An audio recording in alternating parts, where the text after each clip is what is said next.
Hey, this is Rob Travels with Dottie, and here I am at the wonderful St. James Hotel in Cimarron. And behind me is the lobby, and in front of me is, what is your name? Thea Maestas. Hi, it's so nice to meet you. It's a And pleasure. because I surprised her with an interview, and she's not really ready to be on camera, but she agreed to do the interview off camera. So I apologize, you're going to have to be looking at this face while she's talking. But what can you tell us about the wonderful history of the St. James? Well, we were opened and purchased as a small structure in 1870. We were established in 1872, and we've basically been a full functioning hotel for the last 152 years.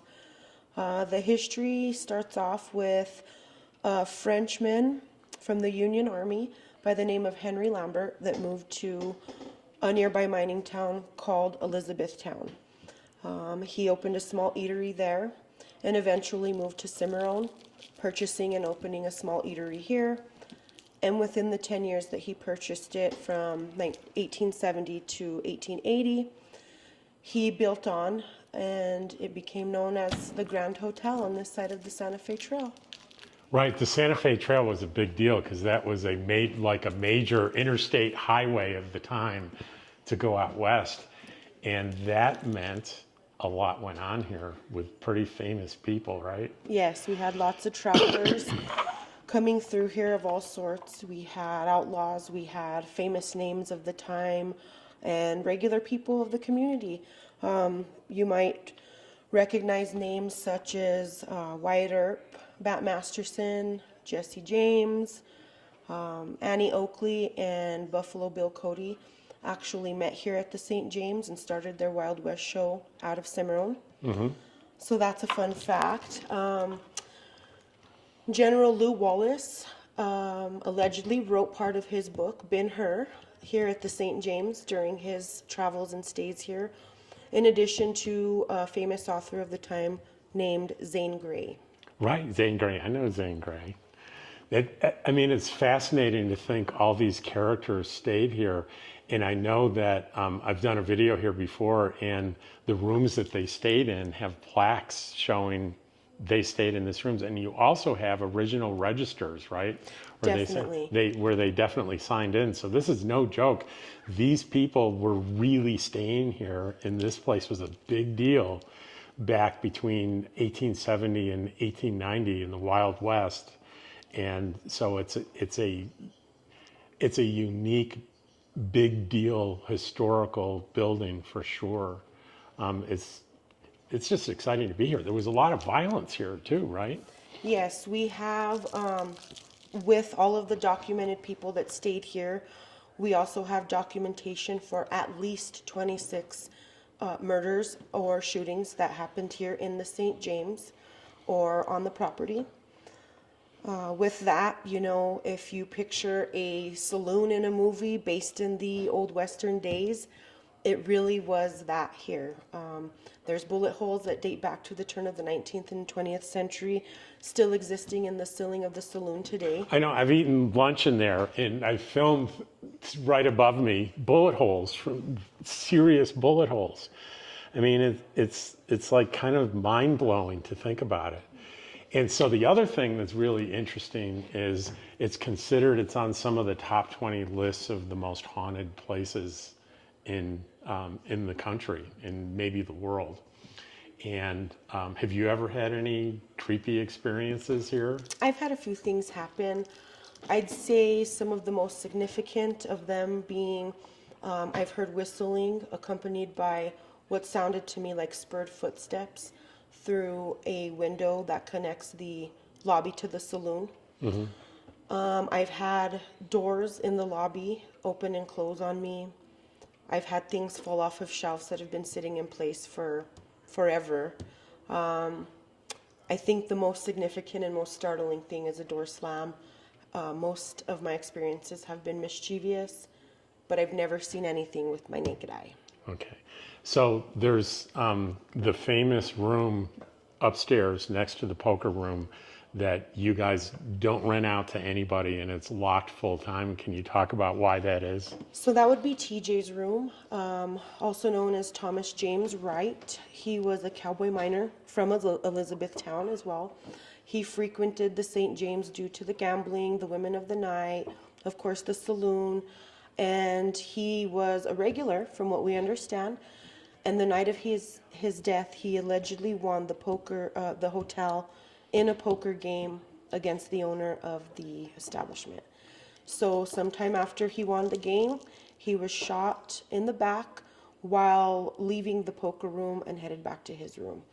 He never did get So let me get this straight. I want to make sure I heard what you said right. He won the hotel in a poker game, and then when he left the poker room, he got shot in the back. Correct. Wow. He did make it back to his room, eventually perishing. And in the late 80s, when the hotel was purchased by the man of the name Ed Sitzberger, he was renovating the hotel, and it's almost as if a series of unfortunate events would start to happen anytime they would enter that room to renovate it. So if these events weren't happening to the owners themselves, they were happening to antiques or, things throughout the building. So at that time, they brought a medium in. They had some, I don't know if she was a psychic. You can see that depicted on the, I believe, early 90s viewing of the Unsolved Mysteries they did. Mm-hmm. So that story is depicted on there, where she finds out who TJ is, why he's here, things like that. Ever since then, they've decided to just keep that door closed and keep it off of public. So the theory is this guy dies violently, and it's like his last thoughts were, "This is my hotel."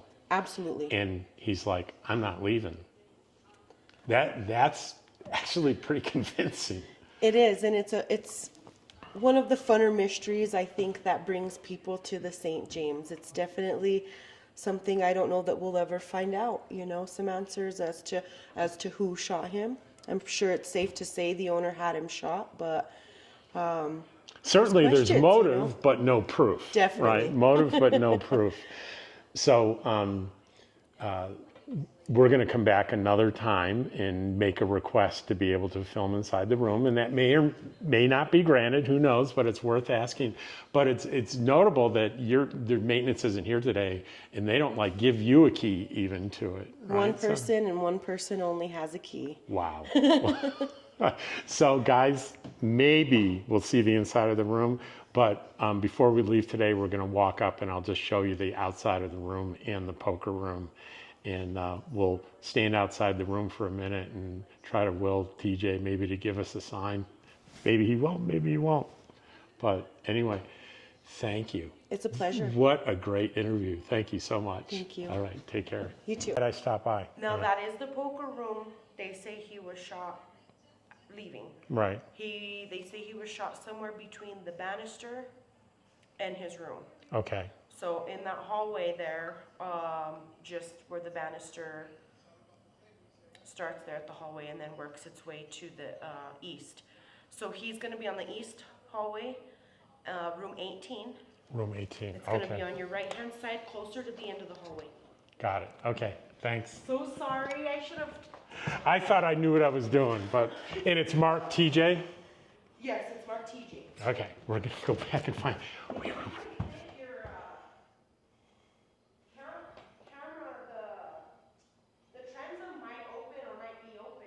Oh, okay, I'll try that. Thank you. All right, we're gonna find the right one. I'm so glad I asked.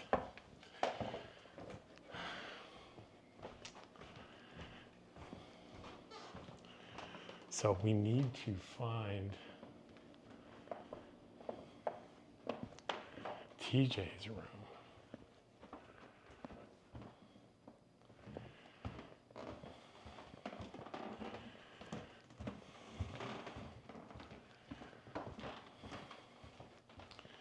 It's not here. It's room 18. This is it.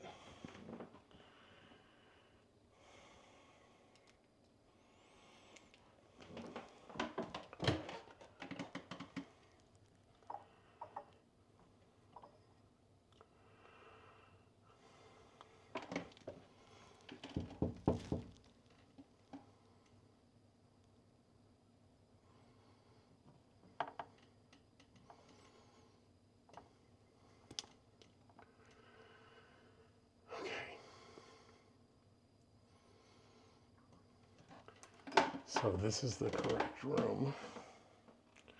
So they even have a place for a padlock.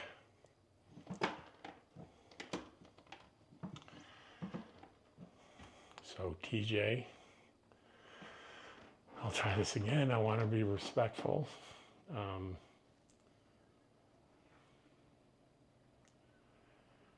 they give me any sign that you're around, I'd appreciate it.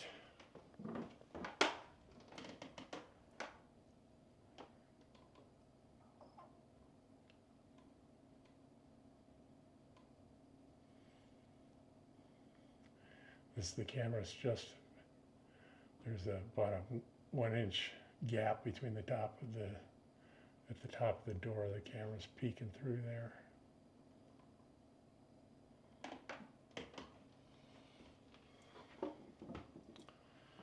So it's room 18. I had it wrong before. So I'll probably remove all that footage.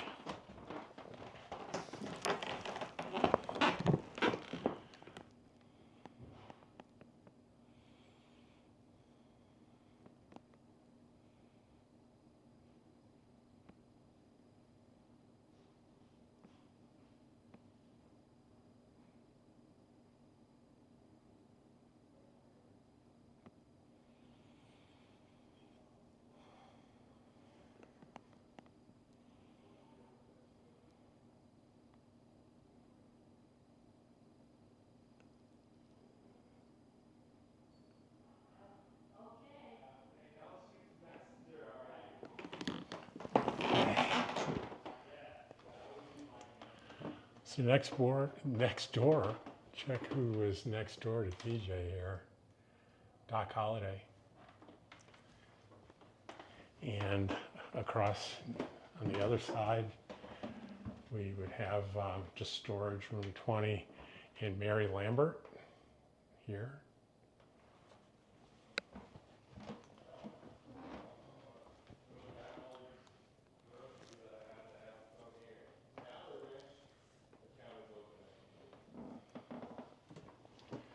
There's a picture of Wyatt Earp, Doc Holliday. There's an old picture of the hotel back in the day.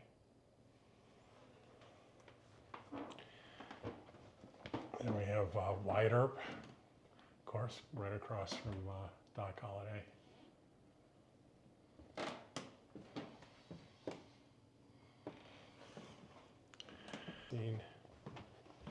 And we have Annie Oakley, her room.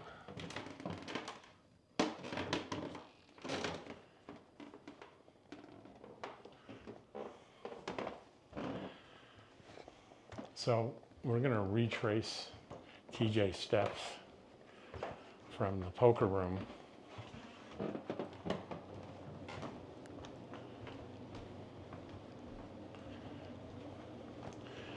So here's the poker room where TJ would have won that fateful hand that won him the hotel. And he would have left and walked down here to his room. And according to the front desk person here, it would have been right around here that he would have been shot in the back. And he was able to make his way down here, down the hallway,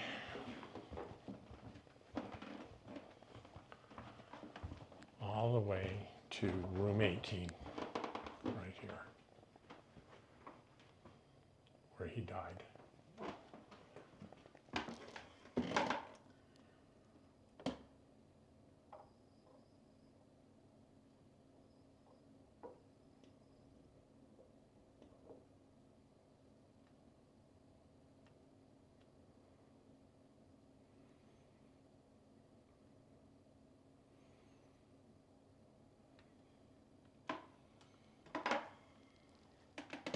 Give one more little knock.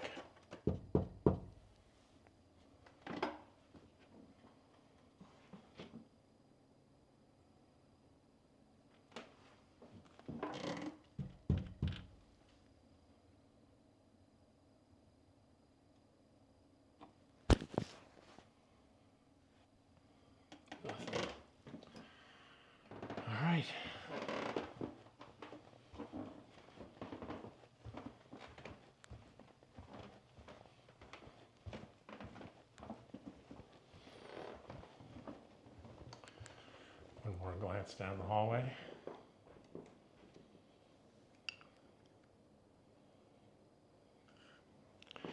So we're going to come back tomorrow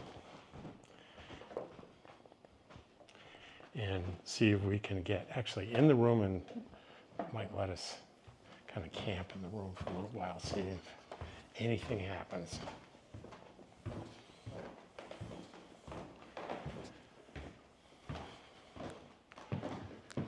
And here we are back in the lobby, safe and sound. So here's the outside of the hotel. And here's the sign right here. And this is kind of one of my favorite things here. I'll get to it in a second. I want to show you this plaque here first.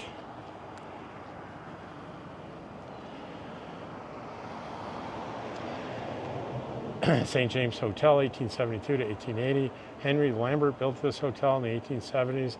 The numerous bullet holes in the main dining room, formerly the saloon, bear witness to Cimarron's wilder days. And this is the front porch. And I'm going to sit right here in this chair. And I'm going to tell you why this is my favorite part. Because I am convinced that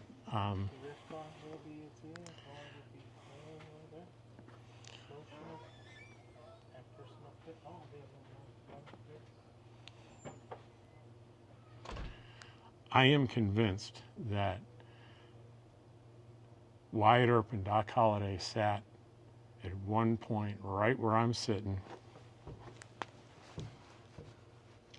with his legs crossed just like mine and watched people and horses and wagons and carriages go by with Doc sitting right next to him. So this is kind of my favorite part. The pickup truck probably wasn't there.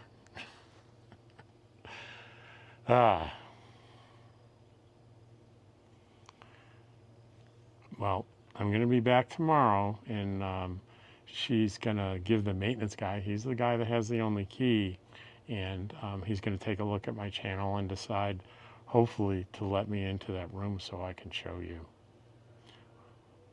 I'll be back when I have that answer.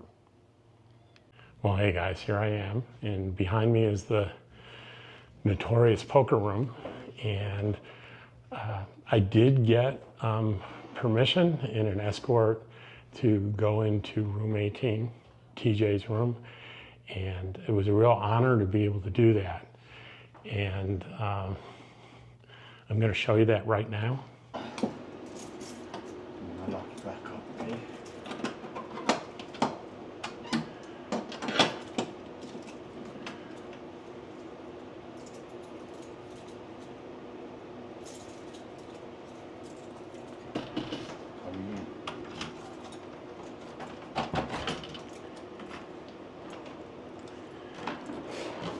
Right, TJ, I want to make sure it's okay for me to come in your room. I want to be respectful of you. This is it.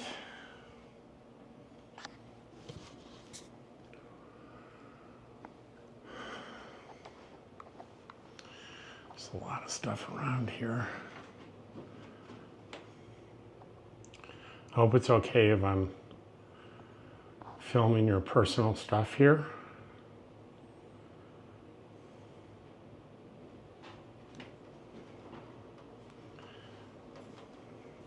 And again,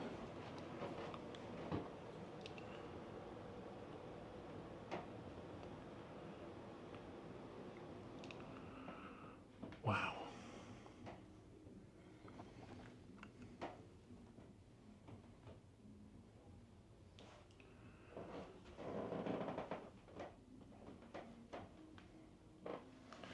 And I feel like that's enough.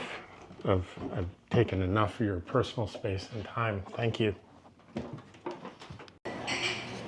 So these are bullet holes in the ceiling of the saloon that were original back from the day when there was so much violence in this hotel and the saloon, which is right off the lobby. Pull ours here like this, Yeah. with just the heat. It's short handprint, but it dissipates. But here you have two that are, That didn't dissipate. yes. Oh no, it looks like little kids' hand. Oh, wow. Well, you can put yours there, but put it like, on either one of them. Yeah, I don't know if hopefully the camera can pick that up, but mine go and disappear, but those others do not disappear. So this is an old registered copy, and if you go down here, and you'll see R.H. Howard, and that is actually how Jesse James would sign his name. So that is Jesse James's signature. And here it says, showing R.H. Howard, AKA Jesse James. And it's a paid guest Monday, August 29th, 1881. Well, here I am coming down the stairs, and I'm gonna go out the front door. And it conceivably could be my last time at this wonderful hotel, which will be closing its doors this month for the first time since it was opened.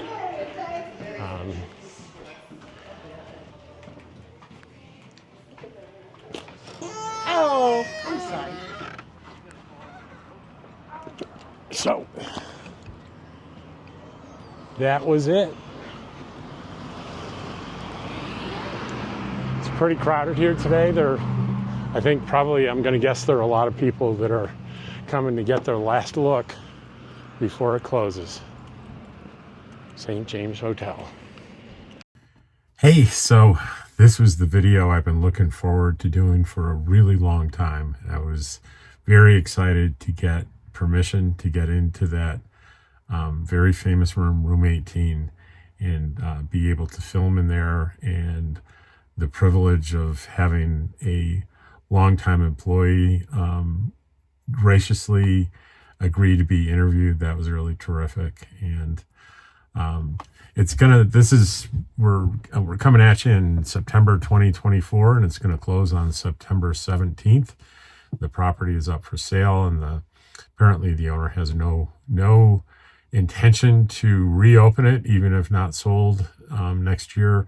So what we're hoping for is that a buyer comes in and continues the tradition of having that hotel open as both a hotel and it's kind of a museum as well. Amazing history there. And the story of DJ is pretty fascinating. His backstory, his murder, his appearance as a resident ghost in the hotel. Great stories, but are they true? Well, done quite a bit of research.